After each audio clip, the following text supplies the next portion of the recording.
you all for joining us. I'm going to go over some quick items before we introduce our guests today. If this is your first time joining, I'm going to let you know about the international community here at SPJ. So the international community of the Society of Professional Journalists, we're a community of journalists that encourage press freedom globally. Our aim with our IC Talk series is really to connect journalists at a time when it's really difficult to do so. We're doing these one-on-one conversations. We want to dig a little deeper and provide an avenue for our community to have direct access to our guests. So we hope you learn, you grow, and you take away from today the information that will help you do your work going forward. So the format's really simple. The guests and I are going to have a conversation. We have the chat and Q&A feature open.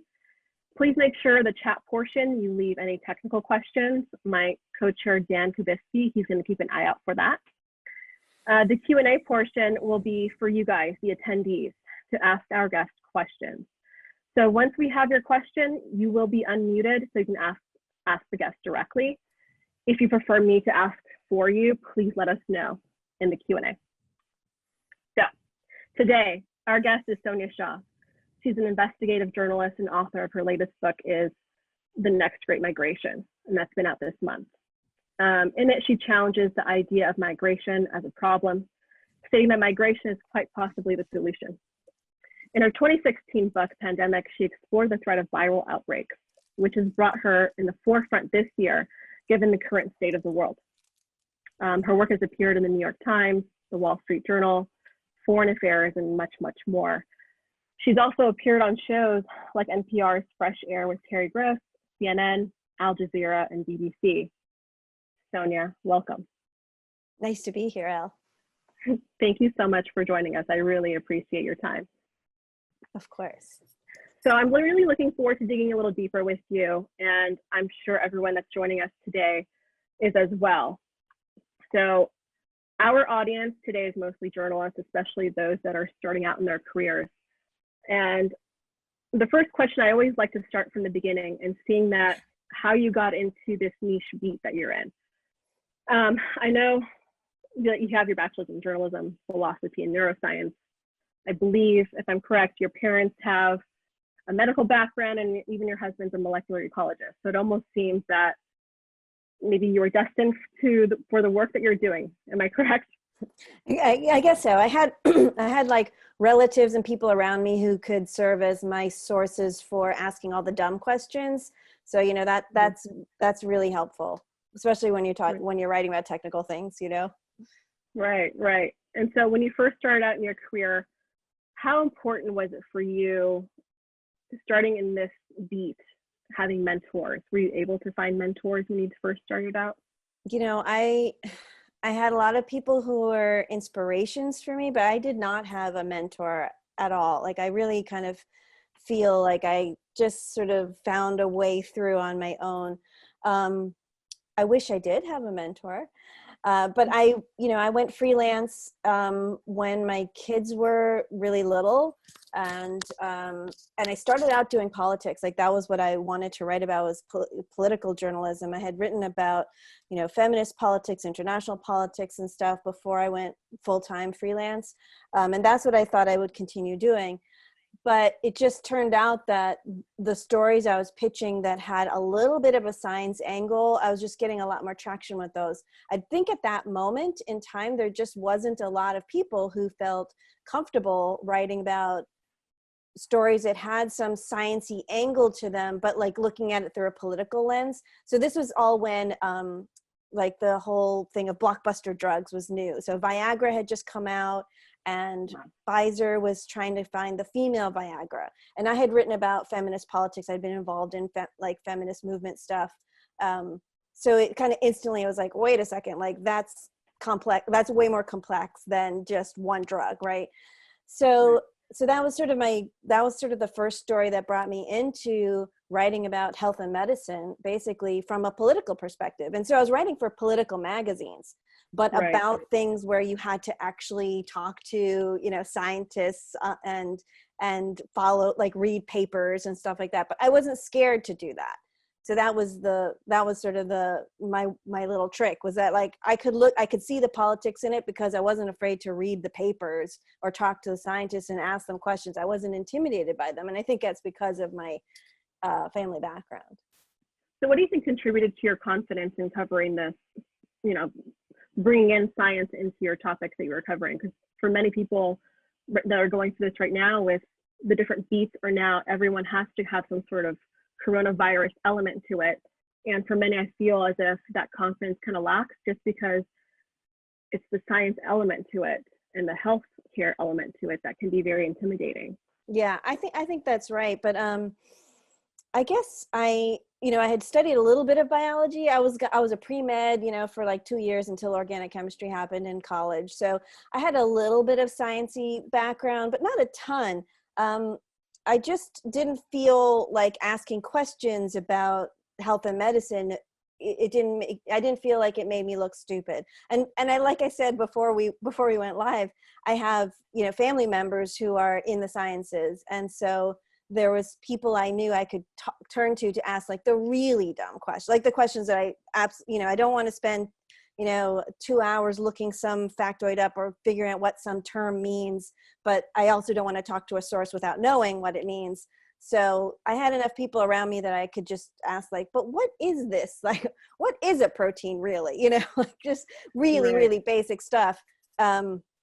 But what I started doing eventually for like my first book, which I started in 2002, was to actually read the textbooks, to just like actually take one textbook in that area and read it cover to cover. It's totally worth the effort. I would do it in like chunks of like a chapter a day or something like that, first thing in the morning, and just slowly absorb the kind of fundamentals of each field that I was working in. Because, all the books I did kind of touched on different things. Like the first book I wrote was about, it was like a popular history of oil. So I had to learn about like geology and petroleum geology and sedimentary geology and all this stuff. I had no background at all. And I just, I had a friend who was a professor of geology, and she was like, you just have to read this textbook. It was this big ass textbook, it's like this thing. And I did. I read it cover to cover. I read a whole textbook on epidemiology for this book. I read, so for each book I've had to just put in that time, but I have to say it was hugely worth it, because then enough to ask the right questions. Right. You're not an expert, but you can ask the right questions. Oh, totally. So I know you mentioned your first book. I know for me personally, I did a deep dive into your book that came out in 2016, which I think for me personally has helped me think about, as a journalist, how to incorporate during the pandemic, how to maneuver, how to know the relevant information going forward as a journalist. And if it's okay with you, I'd like to read, there's a couple of sentences in here that I'd like to read and segue into our next question. I think it'll be important for people to see, but in case they haven't read the book. So in it, you write, the disease-causing microbe or pathogen that will cause the world's next pandemic lurks among us today. We don't know its name or where it comes from, but for now, call it cholera's child. Because we do know is that it will likely follow the path that cholera blazed. So when I read that, I can only think, well, cholera's child is coronavirus, correct? Oh yeah, and absolutely. So in the work in the research that you've done, could you have even predicted the trajectory of what was going to happen right now and the results of what's happening globally? I mean, it seems as if even though we have a history of pandemics and the world going through it, we don't seem to learn from our lessons, correct? Right, yeah. We don't, and that's why pathogens have been so successful over time, is that we just keep doing the same things over and over again. So, if in the cases where we've come up with like a vaccine or a drug, then we don't change our behaviors because we don't need to. We have a tool, at least some of us have a tool. And so we still have diseases like malaria, right, where hundreds of thousands of people are infected with malaria every year. We've known how to prevent it for centuries. We've known how to treat it for centuries. But the people who get it are poor and they don't have a lot of political power. And the people who go into malarious areas, well, they can take, chloroquine, or they can take Malarone, there's drugs available, so they can protect themselves. So we can ghettoize the disease and therefore allow it to continue to transmit. And so that's kind of the story of most of these outbreaks, most of these novel outbreaks, is that, like cholera once affected the most advanced cutting edge cities in the world: Paris, London, Hamburg, New Orleans. Again and again, thousands and thousands of people dying in these epidemics over the course of a century. But once we ended cholera in the rich parts of the world, cholera didn't go away. We still have cholera. We have the 7th pandemic of cholera that's going on right now, just a few hundred miles off the coast of Florida and Haiti.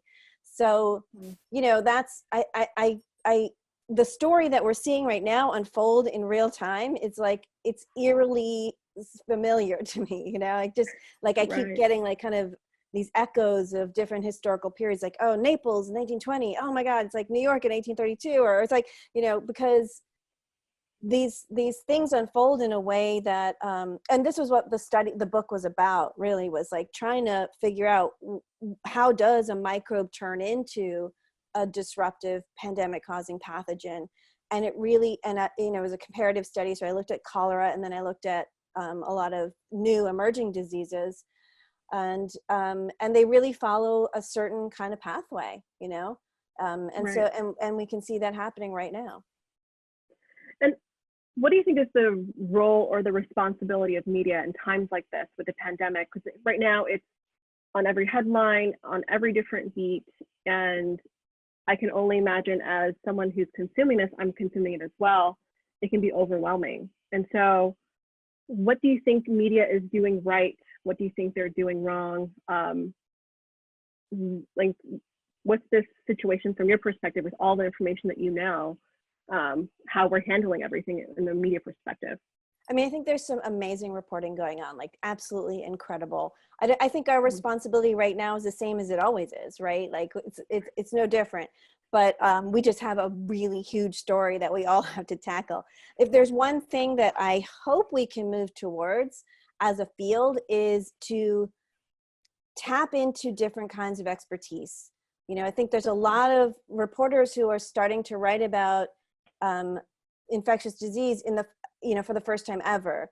And it's like, okay, well, we know it's a virus and we know it has economic impact. So we're going to talk to virologists and we're going to talk to economists, and we're not tapping into all the other expertise that's out there. I mean, we can have a lot more interesting information from ethicists, from historians, from anthropologists, from health policy people, from, there's just like a whole load of people who work in these areas or adjacent areas, who should be our expert sources also. So I think we're relying almost, most stories are relying on the virologist, the epidemiologist, or the economist. That's it. And I think that's really narrowing the way the public can understand the pandemic, because it's very common, because this is sort of the paradigm of how we understand epidemics and pandemics, is we think of them as biomedical phenomena, that this is something that the biomedical experts have to deal with. But in fact, it's not just a biomedical phenomenon. This is a social thing. This is a political phenomenon. This is like, anthropological. This has historical consequences, and a context. Right. So, I think we need to think more broadly about who do we talk to as our sources in our stories. Have there been stories that you've seen that have done an exceptional job incorporating that, maybe thinking outside of the box, that stands out for you right now that you can mention? I mean, there's a lot of writers who have been writing about this stuff for a long time who are doing a great job. Mm-hmm. And I gravitate to the science writers because, at least then they're getting the science right. And also they have such great contacts within, with infectious disease people or in the research world or whatever, that they're getting sort of an inside scoop. So like, I look at STAT, I think all the stuff they're doing is like fantastic. I think Vox has done a great job. All of the health policy reporters there are doing a fantastic job. The Atlantic, I think, has done some amazing analyses of this like social and political phenomena. So those are the ones that I, that's just like what I read. But I mean, there's great reporting going on, I think, all across the range. Right. And so what do you think, or what is your perspective on some of the biggest challenges journalists will be having going forward when thinking about reporting, whether they're, let's say, a photographer, someone in broadcast, all these different elements or different beats that people can be in? What, as a journalist, should we be thinking about when reporting during a pandemic? I mean, to me, the most sort of just knotty problem is, how do you actually do the reporting safely, not just for you, but so that your sources don't feel like you're endangering them, or the people around you don't think that you're in danger. You don't want to, there's things that we can do that are not that risky, but then there's also the perception of risk that we have to consider, that people might be afraid if you come knock on their door and, or try to talk to them, just walk up and try to talk to them. So that's a problem. And to do it safely right now, like, I think, you're supposed to wear a mask in a lot of those situations, which is correct and a good thing to do. But on the other hand, like, establishing rapport with somebody, some new source when your face is all covered up, I think is very tricky, so that's the thing that I'm wondering about. How do we do that moving forward? And of course, there's a lot of reporters who are just going out and doing it anyway. But for me, where I'm doing much more long form stuff, like I have more time to think about it because I'm not on, I'm not on a deadline every day. And to me, that seems like the most challenging thing. I mean, you can do this, of course, but then you're going to have just a subset of people who you can talk to. And I think that's going to be a huge problem. And you think about, all the daily wage workers in India who have been walking across the country because they've been kicked out of their jobs because of the lockdowns in India, and who's reporting on them and how, I mean, it's so difficult. So it was always difficult to reach marginalized populations, but now it's even more difficult, and yet their voices are critical. So I'm really struggling with how to envision how we get there. Right. Now that you mentioned that, I feel as if there are pockets of stories or gaps in coverage that maybe you can go deeper into. What are some topics or some gaps in coronavirus coverage that you think, we can do better in, whether it's, reporting on refugees or whatnot? Are there things that you think you would wish you'd see more of that maybe we can focus a little bit more on? Yeah, I mean, there's so many stories that I want to read that I can't find yet, because I think it's still just, we're in sort of the fog of war moment, but yeah, all the people who are trapped at home, who, what about the child abuse that's happening? What about the battery that's happening behind closed doors? We're not really hearing about that. That's a very difficult thing to report on, but I'm sure it's happening. I think we need to come up with creative ways to find out about it and to write about it. What about everything that's happening in northeastern China and parts of China where we can't go there now? There's certain stories now the government has said you can't even do, even the scientists can't do research on the origins of this virus anymore. And the US government just withdrew that grant that was to researchers who were doing that kind of work. But what was actually happening in northeastern China? What did it look like? Where are the places where these bat viruses were spilling over into people, which we know was happening in the sort of run up to this outbreak? What was happening there? I mean, I would love to know, like, what does it look like on the ground? And we don't, we just don't know the answers to those questions. So I think there's a lot of like hidden impacts of this that we're going to see like in months and years from now. If we could report on it now, like, it would be amazing. We know there's excess mortality right now. So this is the best statistic to look at because everything else is soft. Everything else is very soft. But what we can know is how many extra people died, in this period. And insofar as we can get stories about those deaths, not just the COVID deaths, because they're going to be a mix of different things. But that's going to lead us to like what's really happening. You know, are there more people dying of heart attacks and because they're not going to the hospital because they're scared, or because they're not, you know, because they're not going to the hospital because they don't have health insurance anymore because they lost their job. You know, there's all those sort of carry-on impacts that I know must be happening, but we're not really hearing a lot about yet. We're hearing about the business people and the loss of their, you know, their income, which is of course a huge story. But all of those more subtle impacts, I know they're happening, but we're not hearing about it yet. For sure. So we have one question here. It says, the CDC, in fact, the whole government has locked out contact with the scientists, requiring journalists to only go through public affairs officers.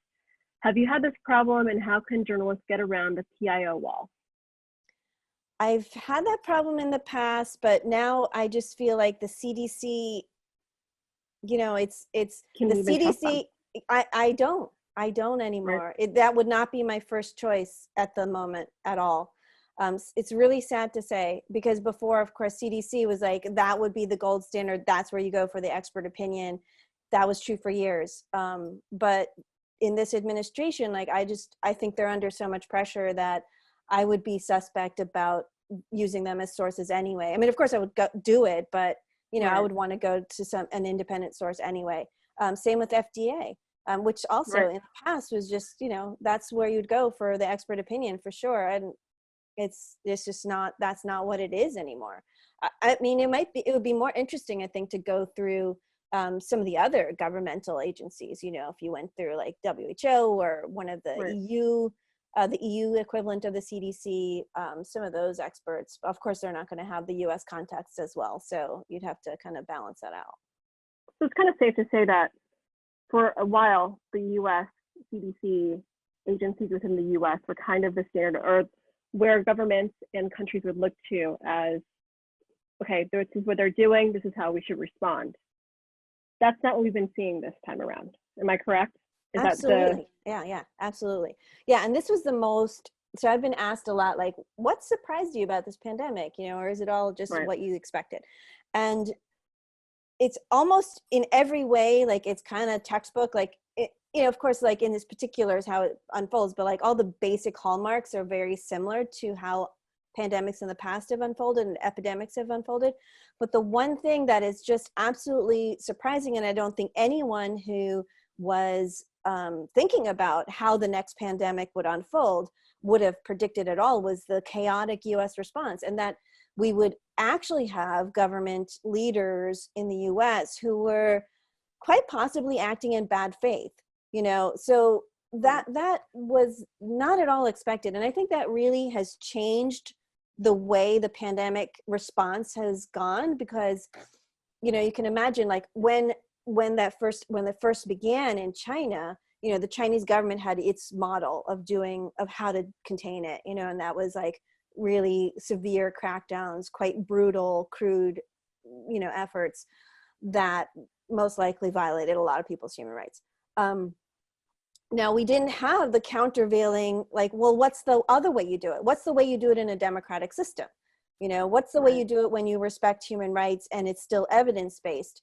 We didn't really have that. You know, that would be what the US would do. So imagine if we had an Angela Merkel or Jacinta Ardern as our leader in the US, and they would have come up with some way of containing some plan, and then the whole rest of the sort of democratic world and the industrialized Western world would have been like, oh, okay, yeah, let's follow that model. Instead, it became like, are you going to shut down like China or not? You know, just like one or the other thing. And so China became like the forefront, or where everyone was looking to. Yeah, that became like the baseline. So you either do it the Chinese way or you have nothing, you know? Right. That's wild. I mean, I've done stories in the past involving the FDA and these sorts of things, and it's just, part of me, I'm surprised sometimes seeing what's unfolding, but then I'm not. So I'm sure with your experience, maybe you have the same feeling where these systems and these organizations have fallen through the cracks at sometimes. And I mean, it's now sad. It's really prevalent, right? Yeah. I mean, it's just seeing the CDC become so beholden and strangleholded or whatever that is going on in there. And that's another amazing set of stories that has yet to come out, is like what's really going on inside that agency, because this thing that's happening is what they have literally, the whole organization has been planning for like decades since it started, was Right. like, and they're so good at it. They've been all over the world, and they have all this expertise, and they're really brave people with a lot of like insight into how these things function. And yet they were so sidelined. They've been so incredibly sidelined. And whatever went down with the testing in the beginning, I think that kind of struck that kind of like positioned them from the beginning of like, okay, they don't have their act together. They're under some kind of pressure, or something's going on inside that organization where they can't even do this very simple thing. I mean, those diagnostic tests that went out, that the CDC sent out, were, it was like people who have done those tests like in college, like freshmen in college would be like, oh, why does that test not, why is it so like incomplete, this little kit? And yet even that was like messed up, so the flaws were in their response was apparent right from the beginning, and then it's just continued on. And I assume it comes from leadership on down. Right. I know earlier you mentioned, or you touched on female leaders around the world. And I know I read the other day, Nick Kristof did a piece about how successful these female leaders have been in handling the pandemic. Do you think it's a right path to go down to say something like that? Or what is your take on saying that the female leaders are the ones that are really doing the best job, as opposed to what we're seeing elsewhere, like in the United States? And I think he might have been right, but I don't like that analysis, because I think it's basically saying people who have been shaped by patriarchy are good at it, right? Like, it's not that we're women, it's because we, as women, we've had to be decisive in the face of uncertainty, and in the face of thinking that people aren't going to believe you. And that's the situation that all the leaders are in right now. So maybe women have a little bit of an edge, because we already have, we're like, our authority is already questioned. So we're always kind of negotiating our authority. And in the face of uncertainty, like that's what all the leaders need to do. So I don't, I think it's a little essentialist to say, oh, it's because they're women. I don't think it's because they're women, but it's maybe the experience of living in, sexist societies and sexist systems that kind of shape us, that maybe give you some of the skills you need right now. Right. We have another question that just came in from Jennifer. Jennifer, if you're ready, we're going to have unmute your mic so you can ask Sonia your question. Are you there?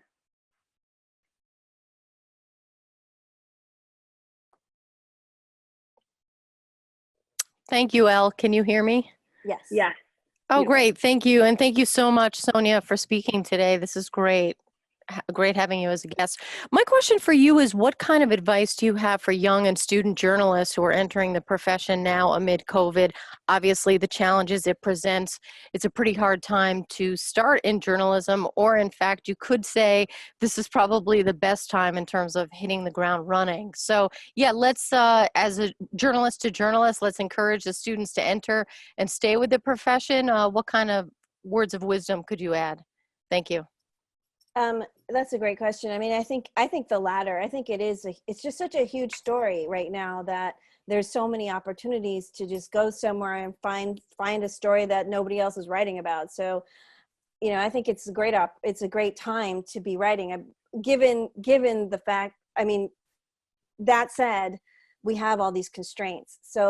So that's going to be the tricky terrain that we're all living through, and like new journalists are going to have to live through too. It's like, how do you actually do the reporting? How do you travel given all the restrictions? What risks do you take? You have to kind of think all those through in a new way. And a lot of places are saying, well, just stay home and do everything but through Zoom. And I think that's going to be very limiting if we don't we need to find a way to actually talk to people who are not, who don't have Zoom, essentially. Thank you so much, Jennifer. I kind of want to go into, I think right now we're in a place where social media kind of plays a role in how people are getting their information. I'd love to get your feedback on, especially since you do the long form, you have all this information that you've gathered from like historical facts. It seems that the audience loves these short form social media like content to consume. Can I get your take on what you feel about that? And is there a way that journalists can kind of maneuver the social media platforms to make sure they're at least doing justice to the stories that we're telling? Yeah, I don't know what I don't, it's a real conundrum. I mean, you're right. Like, you have to be out there on social media. Right. And you have to kind of position little nuggets of things that grab people, but it's just, I have not found a way to make it fully conducive, except to say that, draw people into the longer work. And, I keep writing articles too, because that can get out, you can be out in the online world more easily than with like a book, Right. So, but I think it's tricky. I find it quite difficult, actually. It's one of the things I dislike the most. Yeah, I know you I'd just much mentioned rather that be writing. yeah, I know you just mentioned your long form work, and I'd like to screen share right now and share with you guys a piece that Sonia did for Foreign Affairs just in April. Let me make sure this works for you all, and maybe we can do a little deep dive on this. And can you see that, Sonia? Mm-hmm. Yeah. So in it, you talk about steps to avoid pandemics. Our whole economy needs to change. I mean, can you tell us what inspired this piece and how you got into this? Mm-hmm. Yeah, so this followed on a couple things I had written for The Nation on sort of the environmental drivers of pandemics.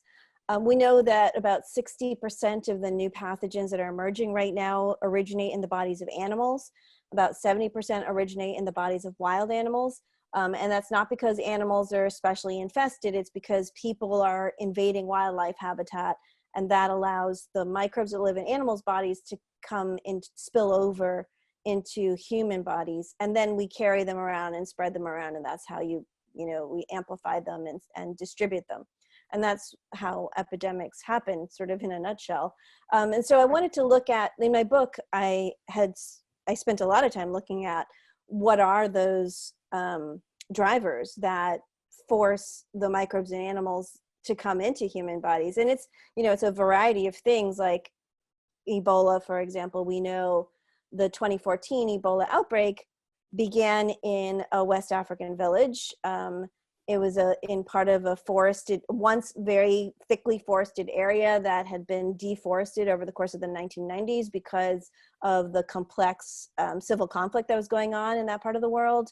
And that we also know that when you cut down the trees where the bats live, they don't just fly away, they come and roost in your backyard and your gardens and your homes instead. And through genetic sequencing, we learned that the very first case of Ebola in the 2014 outbreak was traced back to a single spillover event when a 2-year-old boy was playing near a tree where bats were known to roost. And he was the very first case of Ebola. He got it from a bat and then gave it to his family members, they gave it to their healthcare workers, and so on and so on. So, in that case, it was sort of this deforestation that was happening because of war and civil conflict. Like, refugees had taken over this big forested area and cut down a lot of trees. But in other areas, it's mostly because of factory farming, that we're cutting down a lot of wilderness and forested areas to put in big farms. And when we do that, we lose all that wildlife habitat, of course, and a lot of species go extinct, but then the ones that remain have to kind of cram into these little fragments that we leave behind. So I looked more broadly at land use changes, like why are we doing this? What are the main drivers of this in the book, and then for an earlier article in The Nation. And one of the main, so people think, oh, okay, it's because, population is growing. So we're, kind of what's the broad scale story? It's like, okay, well, human populations are growing. So that must mean that we need more stuff. And so if we have more and more people, we have to use more stuff. And so then we have more land use change, and then we have less wildlife, blah, blah, blah, blah, blah. Right. But when I looked into it more closely, it turns out it's not about population, that places where population is growing faster aren't using more land. It's land use that's displaced from populations that are consuming more. So Europeans and North Americans are very high consuming, but the land that we need to make all the stuff that we use is not within our borders. It's displaced elsewhere. So that's really the overall driver, is kind of this culture of mass consumption. So I wanted to kind of draw out those links, which is what resulted in that article. And I noticed in a lot of your work, I think you touch on behavior, especially human behavior. I think that'll dictate where we're going to be going forward and how we deal with pandemics. Because to be really honest, this won't be our last pandemic or pathogen microbe that we're going to be dealing with going forward, correct? And how we deal with it is really based on how human behavior handles situations like this going forward, correct? Absolutely. Absolutely. And I think so, it's going to be about, sorry, go ahead. Yeah. No, go ahead. I think it's a lot's going to turn on our behaviors around risk. So right now we live with a certain amount of risks in our lives and we accept them. So there's certain risks that we find acceptable and certain ones we don't. Here in the United States, we find it vaguely acceptable that, say school shootings, for example, that's a risk that we take, that we live with. Or car accidents. There's a lot of risky things we have in our lives, but we kind of manage the risk. We live with the risk. We try to minimize it in a lot of different ways, many different ways, but we still have the risk. So I think thinking through how people are going to manage the risk of infectious diseases moving forward is going to give us a lot of insight into how this thing's going to unfold. You can see, for example, people who live in poor parts of the world where they still have a high burden of infectious diseases, they are living exposed to the risk of contagion all the time. The risk of contagion from things that are much more deadly even than COVID is. But what's happening right now is we have populations around the world that don't, that aren't willing to take on that risk at all. And I'm not problematizing that. Like that's good. We shouldn't accept like this high death toll at all. There's so much we can do. But the way we kind of modify our behavior and on how we think about the risk. I mean, we're seeing that with the reopening right now, right? Like 2 months ago, we were like, no, we can't go out because it's too risky. And then we start saying, oh, well, the barbershop's open. Oh, well, the gym's open. And then we start thinking, well, the risk hasn't changed. The risk has not been really minimized in any great fashion. And yet our behavior is changing because our perception of the risk is changing. We're thinking, well, if so-and-so's doing it, then maybe I can do it too, or maybe he can do it too. And the thing that I worry about the most is if we can somehow ghettoize the risk. So if we can push the risk off onto less powerful populations, then, that would kind of liberate people from dealing with the disease overall. And, we see that in a lot of other diseases, like whether it's tuberculosis, it's like them, not us. Yeah. And so as you mentioned right now, we're seeing hotspots popping up with everything reopening, and every country, every state in the United States is having a different plan. I mean, how are we, given the information they have from past pandemics and your experience, do you think we're down a right path right now when it comes to the schedule that's been set for us in reopening? I mean, could we do it in a way that was less disruptive and less, had a more equitable impact? Absolutely. I mean, the failures at the beginning of this thing were so huge. I mean, and we don't know, like, we're just at the beginning of this, like 2% of the global population, if that, has actually gotten this virus, right? And we're not going to be done with this until 40 to 70% of us have either had it, or we have a really good vaccine. And I am skeptical that we will have a really good vaccine. We'll get a vaccine, but I don't think it'll be, like the measles vaccine or the polio vaccine. That's probably long shot. So we're really just at the beginning. So we can't say for sure, like, okay, the US response felt very chaotic. It certainly was not evidence-based. It was certainly corrupt in a lot of ways. And we had huge numbers, of course, compared to other countries, but we're just at the beginning. So it seems possible to me that you might do really badly at the beginning, but then you might do better in the, as it progresses. Like New Zealand and South Korea look like they're doing a great job. Are they going to be able to sustain that for 2 to 5 years, which is what we probably need? I don't think we know the answers to those questions. So I think it's premature to say, well, this country did a great job and this country did a bad job, or this state's doing great. Just a month ago, it looked like Florida had dodged the bullet. They had very low cases, and it was like, oh, what happened? They were going about their business. They didn't really shut down in a big way, and we didn't see anything happening, and now we do. So I think there's cryptic transmission happening, and it takes a lot longer for the outbreaks to actually manifest than you would think. I mean, I think we were under this impression that, like, oh, there's a big exposure. We saw all those people at, Lake of the Ozarks or wherever, and 2 weeks later, then we'll see that in the numbers. And it doesn't exactly translate that way.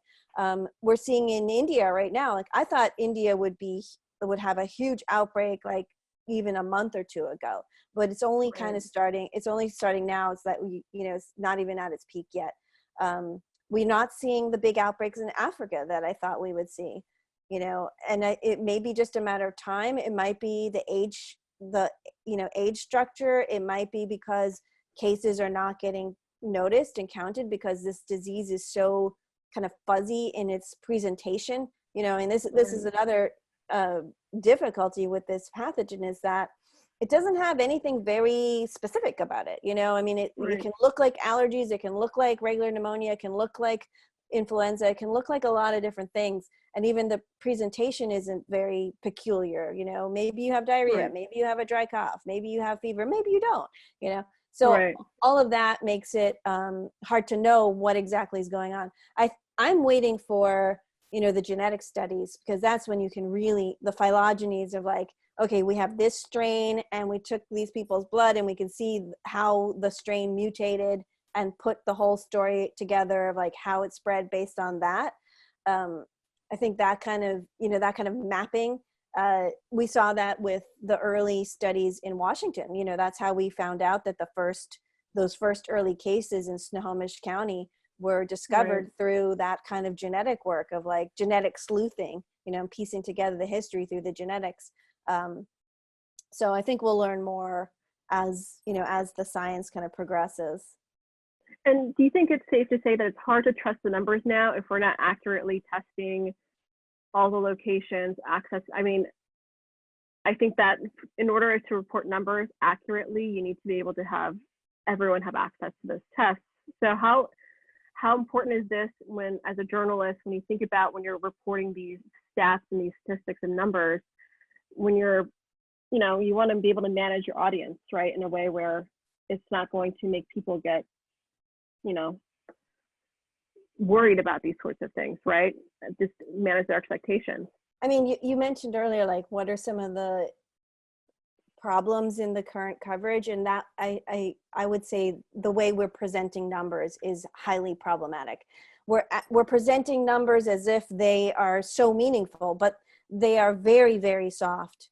And we're presenting total numbers. We're not, the way we should be talking about numbers is we should be talking about rates. We should be talking about how many cases per capita per 100,000. We should be talking about, hospitalizations and not just cases, which is about testing. We should be talking about the age population, the gender breakdown of where hospitalizations are happening, where deaths are happening. Having a lot of deaths in over 80-year-olds is different from having a lot of deaths in 50-year-olds or 30-year-olds, and we're not distinguishing that. And we're giving cumulative numbers with all the specificity, like yesterday there was 1,292 new cases, and it's like, I don't know what to do with that number. Does it mean, it's a very specific number. It's easy to get because the states are putting that data out. But like, what are we really learning from that? Because we don't know how many tests we're doing. We don't know how that compares to the per capita rate. We don't know how that compares to the 7-day sort of moving average of cases. So we're not providing enough context. And I think just throwing out the big numbers all the time makes it sound like we are describing something for real, like, so I think it lends itself to this manufactures this narrative as if like we are tracking this so closely, we know exactly what's happening, but we don't, so because it's that early. Yeah, because it's that early, and infectious disease numbers are notoriously soft. It's just really hard to track who has a disease, who has a pathogen. If they get sick and they die, is it because of the pathogen, or maybe they just have it anyway? There's like all these problems with like, how do you define, even this was like very striking when I wrote my book about malaria, which is that the numbers on malaria, and this is a very old disease that we've studied for many, many years. We just don't, it's like literally it's estimates. It's literally just like guesstimates where they're like, well, it's probably around 1 million. So, so when I say soft, I mean just they're fuzzy. They're guesses. They're educated guesses multiplied by another educated guess, multiplied by another guess, multiplied by another guess. So they are not hard. Like they're not like, okay, I counted 3 cases for sure. There are 3. It's like, there's 5 or 10 or we don't. So yeah, I think the way we talk about the numbers is it could use some improvement for sure. I know you mentioned earlier vaccines. I think that's something that is in and out of the headlines ever since the pandemic started. It's the race to the vaccine and how quickly a company can get to it. From your experience, what are some realistic timelines we should be thinking about as journalists in order to not create a panic? And who are some players in this game that we should be watching when it comes to these vaccines that you think that would be worthwhile to kind of pay attention to? Yeah, I think we're definitely putting too much emphasis on vaccines, and I think that's being led by our policymakers. If you look at we have this huge effort right now, so it seems quite likely that we will get some vaccines out of it, but it's not clear to me how they will measure up to this fantasy vaccine that we've manufactured in our minds, because most viral outbreaks that we have, we don't have good vaccines for. Like the ones that really work, like measles, polio, smallpox, those are the exception. Mostly we don't have vaccines for the viral outbreaks we get, and most of them, if we do have them, are more like 30-50% effective, something like that, like the influenza vaccine. That said, there's so much money being put into developing a vaccine right now, so I think we will get something. But having a 30% effective vaccine that has unknown side effects, that has been developed at warp speed, and then selling that to the public that everyone should take that, because it doesn't even work unless many people get it. We don't really have a distribution plan. We haven't really built the trust that you need between people, so there's all these reasons to be skeptical and to ask hard questions about the vaccine researchers and the policymakers who are saying, oh, we'll have a vaccine by October, by the end of the year, because look at all these vaccine candidates. Well, that doesn't really mean a lot to me. Like, I want to see some actual data showing this stuff actually works, and we still don't even know whether there's a proper protective immune response in people who've had it. We don't know. Right. We don't know enough about that yet. So I think we'll get a vaccine. It'll be like one tool among many. It's not going to be the single shot. So this huge emphasis that we're putting on, every little thing with the vaccine. There's one study, it's not even published yet, and we're getting like 10 stories about it in major newspapers. And just like this study came out about the steroids today, which very, very interesting. But to me, it was like, we shouldn't even be talking about that yet, because it has not been peer reviewed. And so we don't know. That could just be nothing. That could totally just be nothing. It would be great if it's true, but let's do the peer review. Let's see the actual data. Do not take the press release and make it into an article where everyone puts their hope in that. It just continues this idea that some magic pill is going to come and save us from this. And it seems almost we need to be skeptical about that. Yeah. It seems almost irresponsible when you read these kinds of articles, right? When it creates a false hope almost. It creates a false hope, and it creates this expectation that like, it's not going to be a problem. You know, we're going to have something. I don't need to change my behavior. I don't need to, think deeply about like how to like alter my business or alter my lifestyle or anything. Cause it's, there's going to be some magic pill soon. And I think we need to be really, really careful about like bringing those hopes up. Awesome. So we have a few questions. Benjamin, we have you. We're going to unmute you right now so you can ask Sonia your question. Are you there, Benjamin? Yeah, hi. Greetings from Berlin. Thanks for the insightful conversation. I cover migration, and I was wondering, Sonia, which kind of challenges you see for refugees and migrants stemming from COVID, and also if you could talk about governments, your take on how governments are supposedly using the pandemic as a pretext to curb migration by imposing stricter immigration rules and closing borders and so on. That'd be fantastic. Thank you. Thank you, Benjamin. That's a fantastic question. And this is something I've been actively looking at, which is this idea of invasion. I think we have this narrative. I think we use it in our journalism, but it's certainly in conventional wisdom that we are these passive populations that are being invaded by the foreign germs, foreign people, foreign ideas, whatever. It's the foreign coming into us that is the problem. So when we have a problem, we say, well, it must be those foreign things, foreign people, foreign germs, foreign whatever.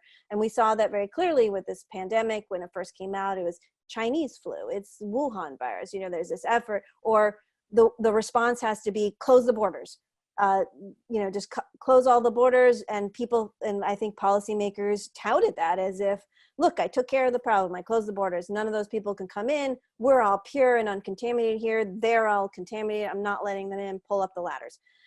Well, it turns out that didn't work at all, right? So we know in the United States that Trump, the president, was very proud of the fact that he closed the borders to people from China. But meanwhile, thousands of people from Italy and Spain were coming into New York and bringing everything, all the virus that they had been exposed to with them. And 7 million people had left Wuhan before that city was locked down at all. So, there's massive distribution of the virus. So then what happened afterwards, a scapegoating of people on the move as if they were going to be the problem. It was just very, very typical of the way we think about all of our social problems, but infectious disease in particular. This idea of migrants are the vectors that we have to, stop them. But in fact, what studies have shown is that migrants are healthier than the host populations they enter. As you probably know, Elle, from your work, that this thing called the healthy migrant effect, which is that people who are on the move, they have better health, they smoke less, they're less obese, they have less non-communicable diseases, all of these things, because migration itself selects for that, right? Like you need good health, you need resources and resilience, all that to move. So I think what we're seeing is just another of a long series of episodes of scapegoating. And it's much worse, of course, now because we have all these right-wing populist leaders in power who, have to justify their sort of ideology by saying, immigrants are the problem. The people, our native people are fine. It's nothing to do with you guys. It's all these outsiders and we need to like get rid of. So it's going to be interesting to see how that unfolds in places where migrants are being detained, in the detention center, in refugee camps, et cetera, on the border. And I think the picture, at least from my perspective, is still a bit unclear. I mean, one thing we know about COVID is that age matters and testing matters. And, you know, we know most migrants are generally younger, and then we're not doing enough testing, most likely to even track what's going on with those populations. Right. Thank you, Benjamin. We have one more question from Jennifer again. Jennifer, are you there? Okay.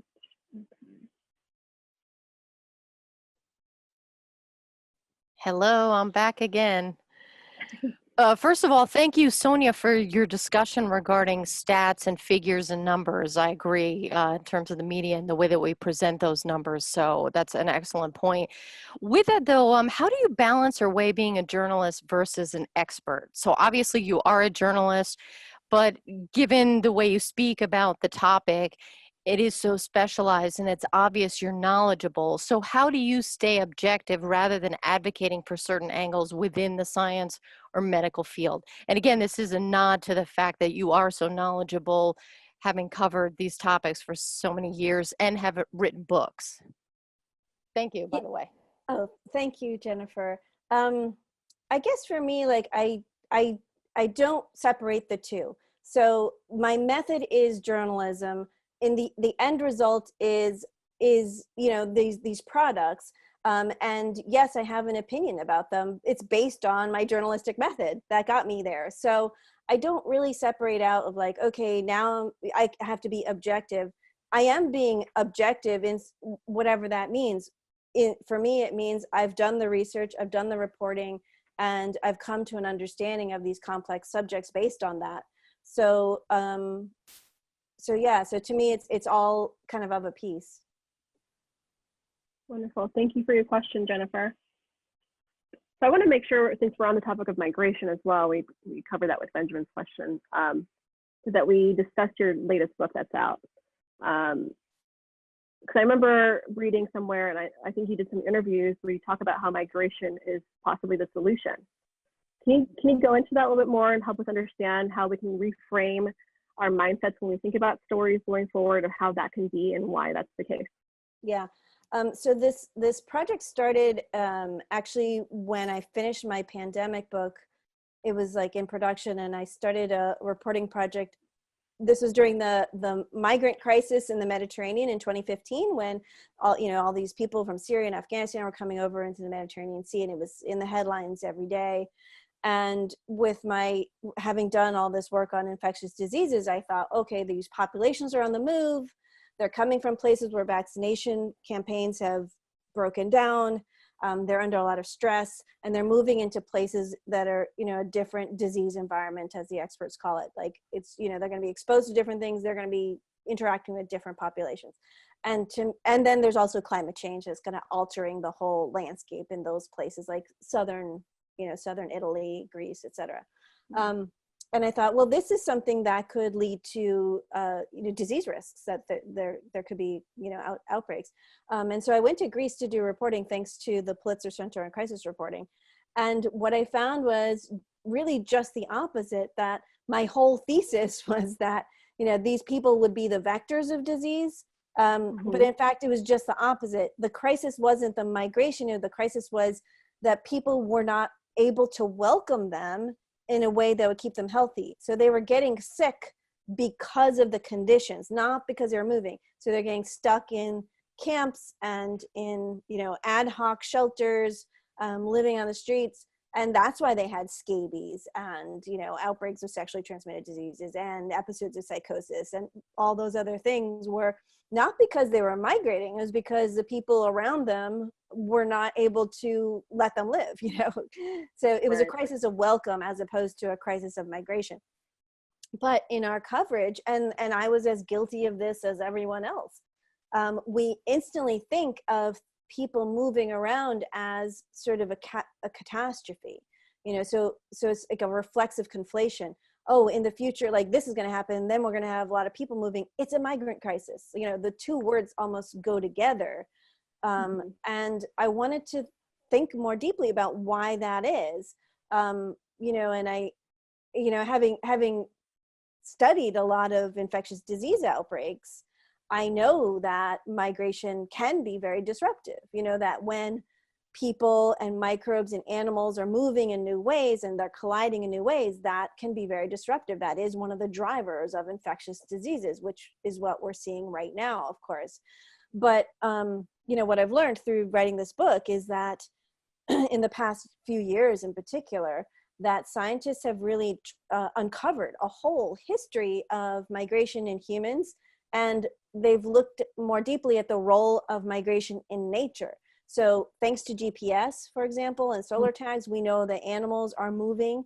They're moving up into the north, up into the poles, up into the hills, and that's in sync with the changing climate. We're also learning that they move a lot more than anyone thought before. So there's just this background level of movement that, you know, they don't stay in their neat little habitats with borders around them like we thought. They actually are moving over vast distances in very complex ways, often using collective decision-making processes. You know, so it's very sophisticated and much more fluid and dynamic than we ever thought before. And then we're also seeing in human history that thanks to paleogenetics, where scientists are able to extract ancient DNA from ancient remains in new ways. And so through that, you can piece together, well, how did ancient people move? So between when we left Africa and the modern period, there was just like this blank migratory history. It was like, oh, I guess we all just stayed still, each in our own continents, you know. But in fact, it wasn't like that. We were moving back and forth. We left Africa, went into North America, went back into Europe, went back into Africa, went up to Asia. You know, the stories are incredible and so complex. So it wasn't this like each population in this color-coded continent, which is our sort of, you know, conventional idea about race. That's not what the science is telling us now. But our conventional wisdom, our conventional thinking about migration hasn't caught up to that. So as we enter this period of climate change, when we know that wild species are going to have to live in different places, and the entire way we have inhabited and settled the planet has to change, you know, we have to move into new places, that the response, if we say that when people move in response to that, if we say that's a crisis, let's shut the borders down, keep them in their little place, contain it, we're going to make things much worse potentially. If we think about migration in a new way as part of our heritage, as part of our biological resilience, you know, it's the way we've adapted to environmental change in the past. You know, we didn't leave Africa because we ran out of food or space in Africa, but we did it anyway. We didn't sail off in canoes from Asia into the remote islands of Polynesia because we knew where we were going, or because Asia had run out of, you know, places for us to live. So this migratory instinct is very deeply embedded in our history. So that's kind of the story I wanted to tell. And I look at kind of historical examples in the science, and then also like, you know, migrants today, whether it's in the Mediterranean or on the Mexico border in Tijuana, elsewhere in the world. Awesome. So I have two more questions. I just want to make sure if anyone else has questions they want to ask, you have the next few minutes to put them in the Q&A. One thing I think it's really important right now, I think about mental health when it comes to journalists and how they're able to incorporate that in their reporting and putting that into their workflow and not ignoring that. I'd love to hear about what things you do in regards to making sure you keep your head screwed on straight, because for so many of us, we get the burnout, especially during this time where there's lots of people going into furlough, not knowing what's going to happen. What are some techniques, some things that you do that can be something that some other journalists can kind of use as a point of reference? I mean, I actually find that staying engaged and writing is helping me so much to kind of just process what's going on, and also to feel productive, you know, rather than just passive. So that's actually been helpful to me to keep working and to keep engaging. That said, like, well, okay, this is a little bit of a lie, but I try really hard not to read any more news after, like, you know, 9 o'clock. So I have like a couple hours of just no more news, no more headlines, no more Twitter, none of that. Just really try to unwind so I can actually empty my brain a little bit and really get some rest, so that's just a very small thing that just a little sort of media hygiene, I think, is really important, because it can be so overwhelming. And I often feel like all I want to do is just like, I just want to know what the news of the day is, so I'm like up to date, but that takes 3 hours now because there's so much. So I used to be able to do it in 45 minutes, and the first thing in the morning, okay, read all the main stories and like, okay, I got it. But now it's like, I need like all morning until noon if I wanted to read everything to understand what's going on. And then also all the new papers, the scientific papers were coming up that I want to keep up with. So, just that part of the business of it has become like much more burdensome. But I think it's important to just make sure that that doesn't take up your whole day, so that you really are, and of course, if you're on a regular deadline, like, how to do that. But for me, where I write long form, I have 2 weeks for a magazine article or 3 months for a longer piece. That's a discipline that I have to like really, have to really like whip myself to do, because it's very easy to just keep digging. And it's the same thing you do with writing, where, at some point you have to stop the reporting and you just have to start writing. And there's always that moment of like, but I want to keep reporting. I want to keep digging. Like, it's so much more fun than like sitting down and figuring out like how to put these words together. And you have to kind of, discipline yourself to be like, okay, no, I do know enough and I just need to start writing it now. And I feel like that feeling is happening almost every day, because every day it's like, I want to learn more. I want to know more. I want to read. But no, you just have to stop and like, start the actual work that you're doing, whether it's a writing project or whatever. Awesome. And something that we've been asking all of our guests is, why is press freedom important for you? What does it mean to you? I mean, I think it's everything. I think to me, the reason I got into journalism is I wanted to tell stories, but the thing that inspired me is this idea of we all have common ground to talk about, and if you write a great story, then it's not that everyone has to agree with you or that you have to change policy, but it becomes something that we all can talk about. And that kind of creates community, really, so to me, that's my goal, is to to create content that people can kind of grab onto and think about more and talk about and make connections. And it's not to say everyone has to, take my stand and like agree with everything I'm saying, or that it has to be, influential in some way, but just to have, that ability to share these stories so that we can connect with each other. I mean, it sounds kind of trite when you actually say it, but it's so hugely important. And I think if you don't have press freedom, you don't have connections between people, because you don't have a common story anymore. You don't have a common ground of what's going on to talk about. And that's everything. Our whole, the beauty of human society is how cooperative we can be. It doesn't feel that way a lot of times because we have so much strife that we're always covering. But, I think often about like, just, everyone has one of these. This is something that took 10 generations of humans, and we shared it with each other, and we shared it across borders, the technology. We didn't just say, oh no, only my blood kin can understand and have this special technology. That's what other primates do. They just keep whatever, they come up with some new tool making thing, they keep it within their own colony. They don't share it with like the colony at the other side of the jungle. We do, because we're cooperative.